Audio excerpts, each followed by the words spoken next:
India ने टी20 world cup 2026 के semifinal के लिए क्वालिफाई कर लिया है। वेस्ट इंडीज को इंडिया ने आज मात दी है कोलकाता के ईडन गार्डन्स में। और क्या जबरदस्त कमाल इनिंग्स खेली है संजू सैमसन ने। महज 3 रन की दूरी पे थे अपनी एक जबरदस्त आउट क्लास सेंचुरी से। और लेकिन स्कोर्स जो थे वो खत्म हो गए और वो सेंचुरी स्कोर नहीं कर सके। इस चीज का दुख उनको कभी भी नहीं होगा। इससे जायद उनको इस बात की सबसे ज्यादा खुशी होगी कि उन्होंने अपनी टीम के लिए, जो कि वर्चुअल क्वार्टर फाइनल बन चुका था वेस्ट इंडीज के अगेंस्ट, एक ऑल इंपॉर्टेंट मैच जहां पे आपके बड़े बड़े नाम आउट होके वापस जा चुके थे, जिसमें अभिषेक शर्मा हैं, जिसमें ईशान किशन हैं, जिसमें सूर्या कुमार यादव हैं, जिसमें हार्दिक पांड्या हैं, तिलक वर्मा हैं। लेकिन संजू सैमसन पहली बॉल से आते हैं और एज एन ओपनर आते हैं और मैच फिनिश करके जाते हैं। क्या कमाल किस्म की पारी खेली है संजू सैमसन ने, और ये अपने ही आप में उन्होंने रिकॉर्ड बना के रख दिया है। इससे पहले हमने देखा था विराट कोहली के 82 रन्स इंडिया के चेस में सबसे बड़े रन्स कंसीडर किए जाते थे।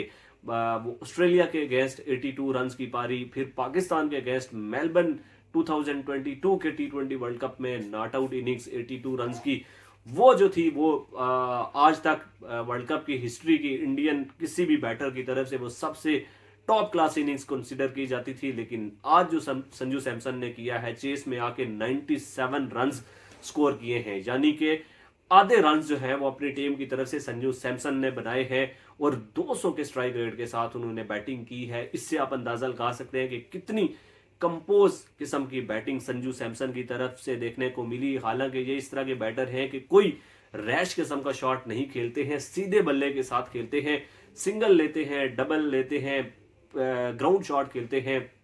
और जो इनके पावरफुल हिट्स होते हैं उसमें कोई इस तरह की चीज नहीं आपको देखने को मिलती कि बहुत ही ज्यादा कोई रैश किस्म का शॉट मारेंगे या स्कूप शॉट की तरफ जाएंगे या सूर्या कुमार यादव की तरह वो 360 डिग्री यहाँ से ऑफ साइड की विकेट के ऊपर जाके वहां से पीछे की तरफ बॉल को उठा के खेलेंगे। बिल्कुल भी इस तरह की इनिंग्स इनकी तरफ से नहीं देखने को मिलती।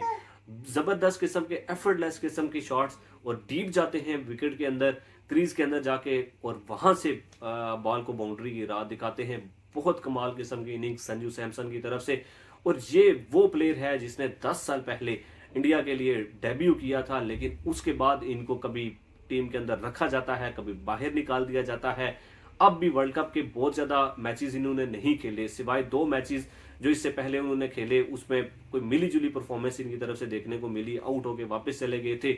यहाँ पे ऑल इंपॉर्टेंट मैच के लिए संजू सैमसन को लाया गया और वो उन्होंने कारनामा कर दिया अपनी टीम के लिए। और राजस्थान रॉयल्स की तरफ से ये नुमाइंदगी करते हुए आए हैं पिछले 2 से 3 साल। लगातार इन्होंने सेंचुरीज पे सेंचुरीज बनाई अपनी टीम के लिए, और उसके अलावा मैचेस भी जितवाए, और कई दफा राजस्थान रॉयल्स की टीम को इन्होंने फाइनल तक पहुंचाया। लेकिन टीम इंडिया में जब ये सिलेक्ट होते रहे, इनके साथ ज्यादतियां की जाती रहीं और इनको कभी प्लेइंग 11 का हिस्सा नहीं बनाया गया और कभी जो है वो स्क्वाड से ही बाहर कर दिया गया। लेकिन जब अभिषेक शर्मा का फेलियर बिल्कुल वाजे हुआ और फिर मैनेजमेंट ने सोचा कि संजू सैमसन को खिलाया जाए, और पिछला मैच भी हमने देखा कि संजू सैमसन को मौका दिया गया, और फिर इस मैच के अंदर भी आके इन्होंने वो कारनामा कर दिखाया। और मैच की शुरुआत से पहले जब इनका इंटरव्यू था तो उसमें इनका यही कहना था कि कोई भी मैच हो वो उनके लिए डू एंड डाई होता है, और उसमें आके उन्होंने मार दाड़ करनी होती है और अपनी टीम को मैच जितवाना होता है।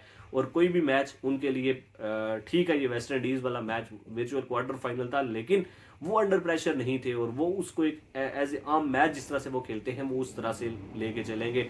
और ये इनका प्लस पॉइंट था। और पहली बॉल से ही हमने देखा कि जब इन्होंने चार्ज करना शुरू किया, पहली 6 बॉल्स के ऊपर 17 रन इनके बल्ले से आ चुके थे।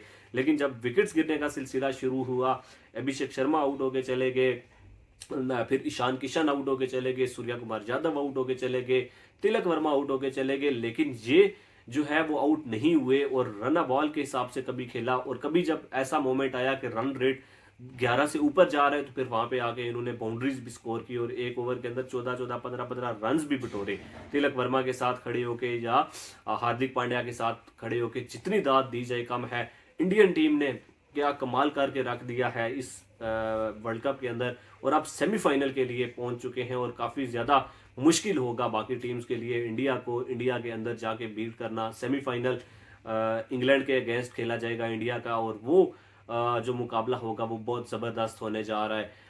इंडियन टीम की अगर बात करें बॉलिंग की, तो काफ़ी ज़्यादा ख़राब बॉलिंग देखने को मिली। वरुण चक्रवर्ती काफ़ी ज़्यादा महंगे साबित हुए, हालांकि इससे पहले जो उन्होंने मैचेस खेले थे बहुत शानदार इकॉनमी चल रही थी, और इस वर्ल्ड कप के अंदर किसी स्पिनर की तरफ से सबसे ज़बरदस्त इकॉनमी जो थी वो वरुण चक्रवर्ती की थी। लेकिन आज के मैच में ठीक ठाक रन्स उनको पड़े।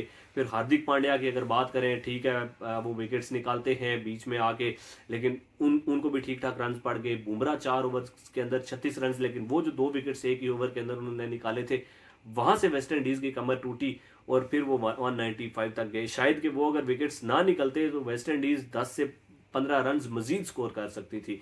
लेकिन बुमराह हमेशा से अपनी टीम के लिए ज़बरदस्त करते आए हैं।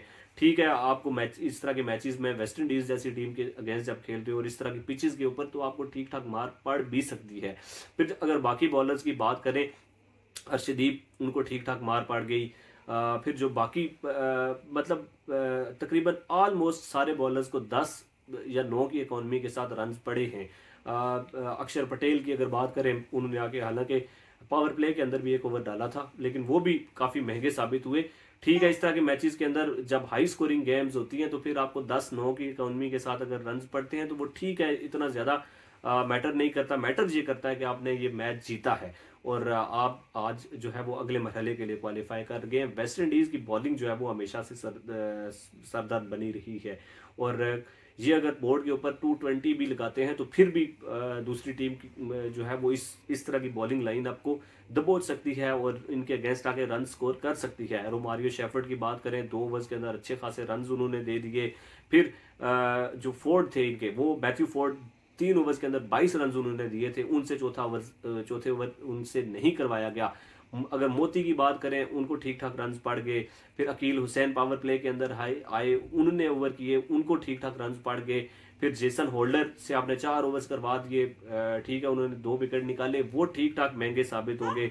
शमार जोसेफ की अगर बात करें, वो जिस तरह की बॉलिंग उन्होंने की है सेकंड लास्ट ओवर के अंदर, वो बहुत ज़्यादा ख़राब बॉलिंग थी, और शायद अगर वहाँ पे वो बेहतर बॉलिंग कर लेते और वो जो 2 चौके उनको लगातार लगे थे, वो अगर ना पड़ते तो शायद ये थोड़ा सा मैच और डीप जा सकता था। लेकिन फील्डिंग भी जो वेस्ट इंडीज़ की थी वो बिल्कुल माठी दिखी। जेसन होल्डर ने कैच छोड़ा, मतलब ग्राउंड के ऊपर फील्डिंग जो है वो बिल्कुल अंदर ली हुई है, और डीप में जो है वो आपके पास जब फील्डर मौजूद नहीं है और आपको पता है कि इतनी ज़्यादा फील्ड जो है वो तेज़ है और बॉल जो है वो टच होता है बैट के साथ और बाउंड्री की तरफ चला जाता है, तो फिर आपके पास फील्डर ऐसी जगहों के ऊपर मौजूद होने चाहिए थे। और मेरे ख्याल से कि जो शाय होप है, उन्होंने कप्तानी भी इस मैच के अंदर बहुत ज़्यादा प्लस पॉइंट था। डैरन सेमी, हालांकि इससे पिछले मैचेस के अंदर हमने देखा वो बाउंड्री के ऊपर आके बिल्कुल खड़े होते थे, टीम को मशवरे दे रहे होते थे, लेकिन यहाँ पे उनके मशवरे बिल्कुल बेबस दिखे। इंडियन इस बैटिंग लाइन आपके सामने बहुत तगड़ी बैटिंग लाइन अप है अभी भी इनके पास। अगर शिवाम दुबे की विकेट गिर जाती तो फिर अक्षर पटेल पीछे मौजूद थे, जिन्होंने T20 2024 का जो वर्ल्ड कप खेला गया था उसमें आके उन्होंने ठीक ठाक 200 के स्ट्राइक रेट के साथ बैटिंग करके दिखाई थी। 40-50 रन उन्होंने अपने बल्ले से बनाए थे। लेकिन इंडिया को बहुत बहुत ज़्यादा मुबारकबाद, संजू सैमसन को बहुत बहुत ज़्यादा मुबारकबाद, और आज दिल खुश हुआ है कि एक ऐसा लड़का जिसके साथ हमेशा से ज्यादतियाँ की जाती रही हैं इंडियन बोर्ड की तरफ से, उसने आज एक बड़े मंच के ऊपर आके परफॉर्मेंस दी है, और अब आने वाले टाइम में वो इंडियन इस टीम का एक परमानेंट हिस्सा बनेंगे T20 वर्ल्ड कप के लिए, या फिर जो बाकी इनकी सीरीज खेली जाती हैं।